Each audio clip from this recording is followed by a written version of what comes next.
आज समाजवादी पार्टी की ओर से भले ही इसे नाम वर्चुअल रैली दिया गया हो, लेकिन कहीं ना कहीं शक्ति प्रदर्शन की पूरी कोशिश एसपी और उसके नेताओं की ओर से की गई है। आपको बता दें, दूसरी तरफ स्वामी प्रसाद मौर्य ने समाजवादी पार्टी की साइकिल थामते ही हुंकार भर दी है, बीजेपी के खिलाफ मोर्चा कर दिया और बड़े धमाके की बात लगातार उनकी ओर से की जा रही है। अब सवाल बड़ा यह है कि बीजेपी के बागी नेताओं को समाजवादी पार्टी में शामिल कराकर अखिलेश को कितना फायदा होगा और बीजेपी को कितना नुकसान।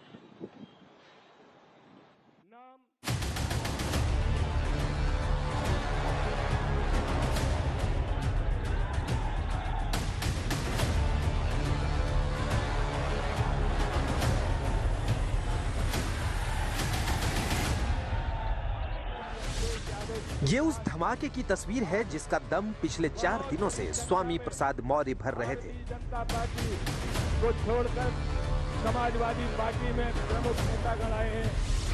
ये उन अटकलों पर मुहर है जिसमें बीजेपी के बागी नेताओं के एसपी में जाने की खबरें सियासी गलियों में गूंज रही थी। माननीय रोशनलाल वर्मा जी विधायक, डॉक्टर मुकेश वर्मा जी विधायक सिकोहाबाद। कल तक अखिलेश के साथ फोटो खिंचवाने वाले बाकी चेहरे आज मंच पर साथ नजर आए। हम उनका स्वागत करते हैं। इसी के साथ साथ अखिलेश यादव इसे बीजेपी का खेला और समाजवादी पार्टी में मेला बता रहे हैं। लगातार विकेट गिर रहे थे उधर पर। हालांकि हमारे बाबा मुख्यमंत्री क्रिकेट खेलना नहीं जानते। अगर वो क्रिकेट भी जानते होते अब तो उनसे कैच छूट गया, फेल हो चुके हैं। कितने भी दिल्ली वाले आए अब ये पास होने वाले नहीं हैं, क्योंकि जनता ने मन बना लिया है इनका सुपड़ा साफ होगा। और इस बार तो ऐसा बीजेपी वाले हिट विकेट हुए कि हमारे तमाम नेताओं की स्ट्रेटजी नहीं समझ पाए। वो स्ट्रेटजी नहीं समझ पाए। अगर स्ट्रेटजी समझ गए होते तो पता नहीं क्या करते वो लोग, न जाने कौन से डैमेज कंट्रोल में लग जाते।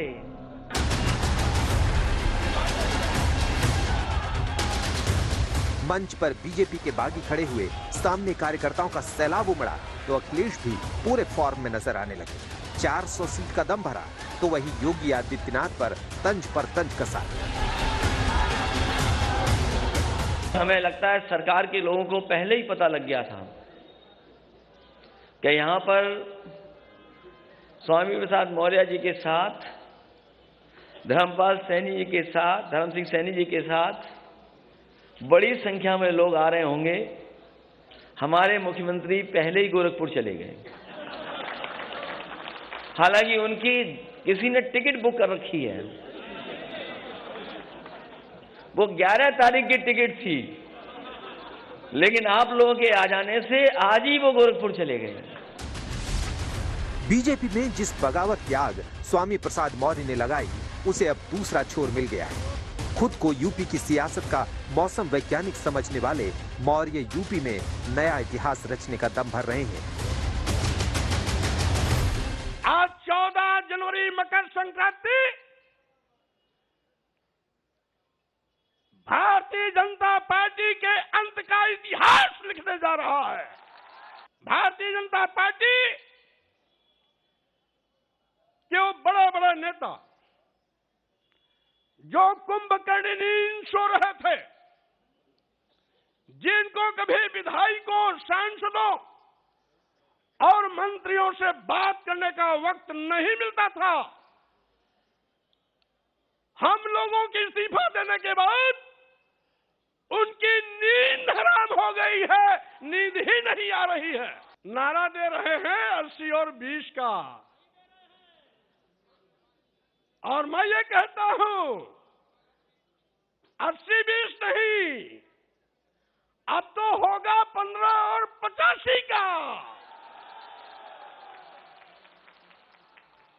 85 तो हमारा है, 15 में भी बंटवारा है।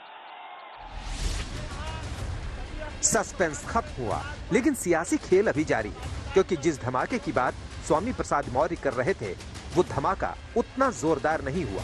बीजेपी के बागियों की लिस्ट बड़ी थी, लेकिन समाजवादी पार्टी के दहलीज तक पहुंचते पहुंचते कई नाम गायब हो गए। आज एसपी में बीजेपी के 8 बागी विधायक शामिल हुए, जिसमें स्वामी प्रसाद मौर्य और धर्म सिंह सैनी योगी सरकार में मंत्री थे। वहीं बीजेपी का साथ छोड़ने वाले वन और पर्यावरण मंत्री दारा सिंह चौहान आज अखिलेश के साथ मंच पर नजर नहीं आए। दावा किया जा रहा है कि वो 16 जनवरी को पार्टी में शामिल होंगे। बागियों की लिस्ट लंबी थी, कई और नाराज बीजेपी नेताओं को तोड़ने की बात थी, लेकिन कुछ बागी इस्तीफे के बाद भी साथ नहीं आए, तो कुछ सिर्फ अफवाहों में बागी रह गए। शायद टिकट बंटवारे के ऐलान का इंतजार कर रहे हैं या फिर बीजेपी उन्हें मनाने की कोशिश कर रही है, क्योंकि दारा सिंह चौहान के इस्तीफे के बाद केशव प्रसाद मौर्य ने ट्वीट कर उन्हें मनाने की बात कही थी। लेकिन एसपी के साथ आए बागियों का कहना है कि ये पहली किश्त है, रोज इस्तीफे होंगे, रोज बीजेपी को झटका देने का खाका तैयार किया गया है।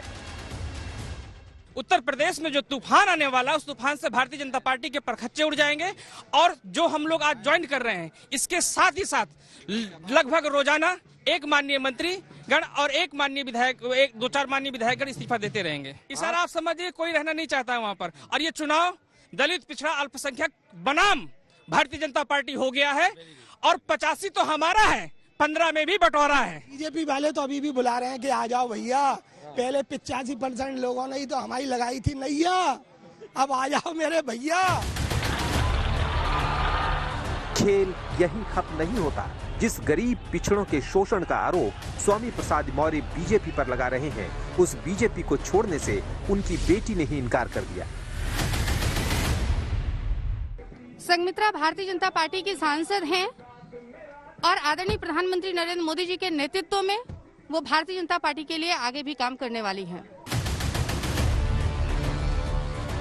कुछ भी हो, लेकिन जिस सबका साथ सबका विश्वास के साथ बीजेपी मैदान पर थी, उसे बड़ा डेंट जरूर लगा है। बागी नेता बीजेपी पर उनकी आवाज दबाने का आरोप लगा रहे हैं, तो वहीं योगी इसे पूरा सियासी खेल बता रहे हैं। गरीबों के हक को हड़पना उनके लिए अपना जन्मसिद्ध अधिकार है, और इसी को अगर वे सामाजिक न्याय कहते हैं तो मुझे लगता है सामाजिक न्याय नहीं, ये सामाजिक शोषण है।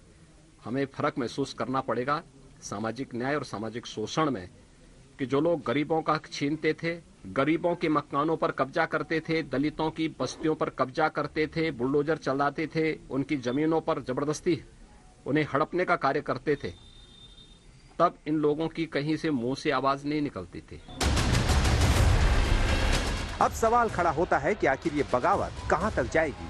आखिर और कितने विधायक और मंत्री बीजेपी का साथ छोड़ेंगे? और जो मेला समाजवादी पार्टी में लग रहा है, उसका क्या खेला होगा? क्योंकि जो नेता बीजेपी से बागी हुए, उन्हें अखिलेश को टिकट देना है, उन्हें पद का भरोसा देना है। समाजवादी पार्टी के कार्यकर्ताओं और नेताओं के बीच सामंजस्य बिठाना है।